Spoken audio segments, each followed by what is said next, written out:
Hello everybody, welcome to my channel. So we have started Negotiable Instruments Act. काफ़ी कुछ cover भी करा है हम लोगों ने उसमें। तो ये छोटा सा एक्ट है, तो इस पे ज़्यादा टाइम नहीं लगेगा कवर होने में। 5 से 6 वीडियोस में, अगली 5 से 6 वीडियोस में we would be covering the entire act.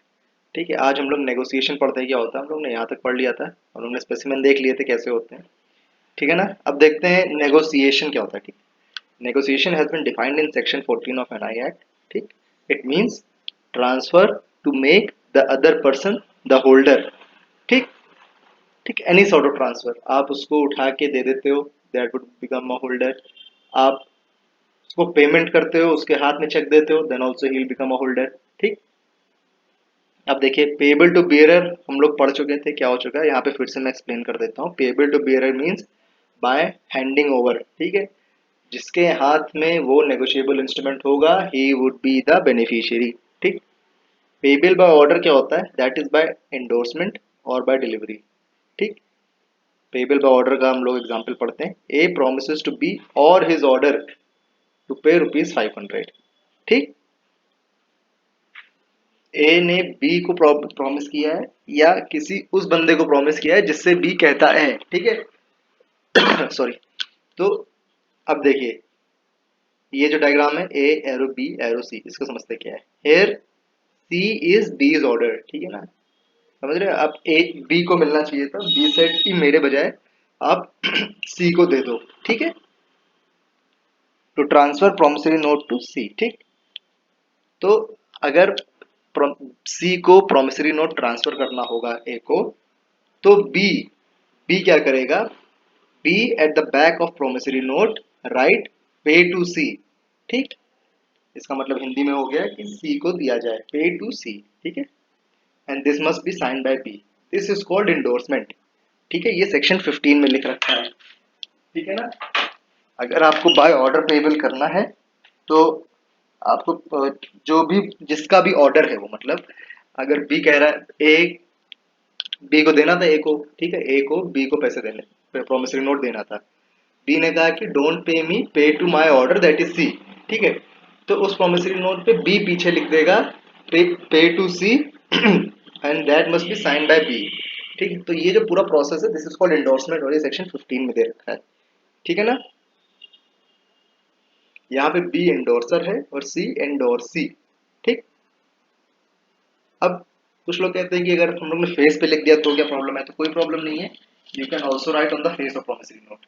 ठीक, पीछे लिख सकते हैं, एक पेज अटैच करके लिख सकते हैं, स्टैम्प पेपर पे लिख सकते हैं। ठीक है, कैसे भी आप उसको एंडोर्स कर सकते हो। ये एंडोर्स करने के तरीके मैंने बताए। ठीक, अब पर्पस ऑफ एंडोर्समेंट क्या है, नेगोशिएशन या फिर ट्रांसफर। ठीक है, बहुत सिंपल सी बात है। टाइप्स ऑफ एंडोर्समेंट समझते हैं क्या होता है, कितने टाइप के एंडोर्समेंट होते हैं। ठीक, एक है एंडोर्समेंट इन फुल। ठीक है, एंडोर्समेंट इन फुल क्या होता है, डायरेक्टेड डायरेक्टेड टू पे टू हुम। ठीक, इसमें लिख रखा होगा कि किसको देना है। ठीक, और साइन कर रखा होगा। ठीक, जिसने भी एंडोर्स करा है, जैसे बी ने सी को देने को कहा था, तो बी बी यहाँ पे एंडोर्सर हो गया तो बी का साइन हो गया। अब एंडोर्समेंट इन ब्लैंक एक चीज होती है, सेक्शन 16 है, आता है एग्जाम्स में। ठीक, सेक्शन 16 एंडोर्समेंट इन ब्लैंक क्या होता है, इसमें सिर्फ साइन होता है। ठीक है, जो जो बी होगा, जो एंडोर्स कर रहा होगा कि सी को दे दो, तो उसने ये नहीं लिख रखा होगा कि उसको दो। ठीक है ना, वो सिर्फ अपना साइन कर देगा। ठीक, जो ए है, यहाँ पे जो ए है, ये अब ये चाहे किसको भी ट्रांसफर कर दे जाके वो। ठीक है ना, एंडोर्समेंट इन ब्लैंक। ठीक, एंडोर्समेंट इन ब्लैंक सेक्शन 16 में है, एंडोर्समेंट इन फुल सेक्शन 49 में है। ठीक, अब एक होता है रिस्ट्रिक्टिव एंडोर्समेंट। ठीक है, सेक्शन 50 में दे रखा है वो। रिस्ट्रिक्टिव एंडोर्समेंट क्या होता है, रिस्ट्रिक्टिव एंडोर्समेंट क्या होता है, it can not be further negotiated. ठीक है, ए ने बी को दिया और बी ने कहा कि भाई मेरे बजाय सी को दे दो, तो सी वाज द एंडोर्सी। ठीक है, अब सी किसी और को नहीं कह सकते कि ये मेरे बजाय डी को दे दो, तो ये एक रिस्ट्रिक्टिव एंडोर्समेंट हो गया। ठीक, एक कंडीशनल एंडोर्समेंट होता है, कंडीशनल एंडोर्समेंट होता है सेक्शन 52 में। ठीक है, कंडीशन विच मे और मे नॉट हैपन। ठीक, ठीक, अब देखिए यहाँ पे एक इंपॉर्टेंट चीज है कि जो कंडीशनल एनाइज होते हैं दैट आर इनवैलिड, बट जो कंडीशनल कंडीशनल एंडोर्समेंट हो गया that is perfectly valid. Conditional endorsement में ये होता है कि अगर ये कंडीशन फुलफिल हो गई तो भाई ये जो मेरे को मिलना चाहिए सी को एंडोर्स कर दो, ठीक, ऐसा हो जाएगा।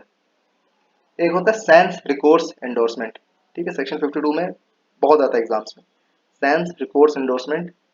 इसमें सेक्शन 52 में इफ द अल्टीमेट एंडोर्सी, जैसे सी यहाँ पे अल्टीमेट एंडोर्सी था, if he didn't get the money, उसको अगर पैसे नहीं मिले, he won't be able to sue anybody, ठीक है, जो सी होगा जिसको अल्टीमेटली पैसा मिलना था वो, अगर उसको पैसा नहीं मिलता तो वो केस नहीं कर सकता किसी पे, ठीक।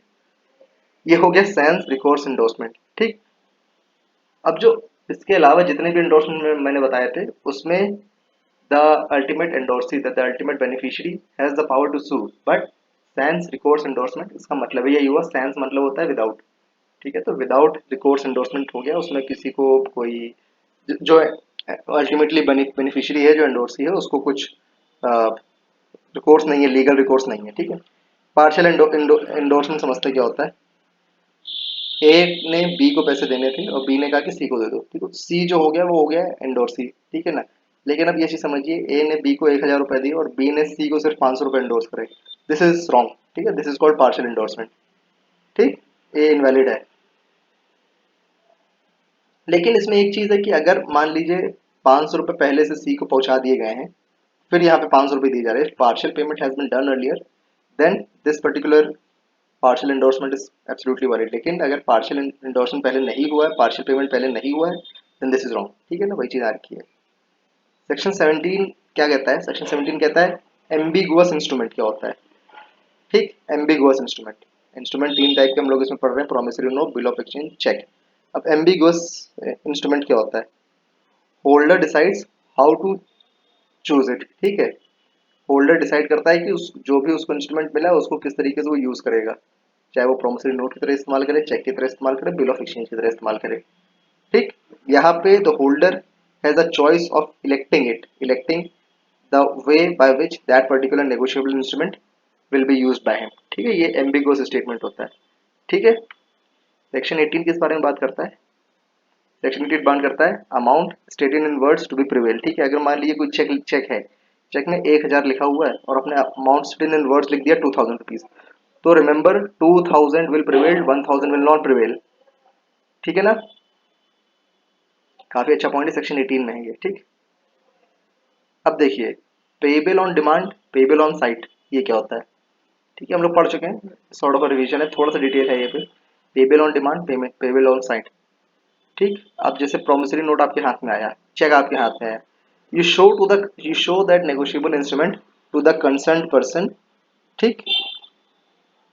अब payable on demand, payable on sight लगभग लगभग सेम चीजें हैं। पेबल एट साइट इज आपने देख लिया तो आपको पैसा तुरंत देना होगा, ऑन डिमांड हो गया वो एक तरीके से, ठीक।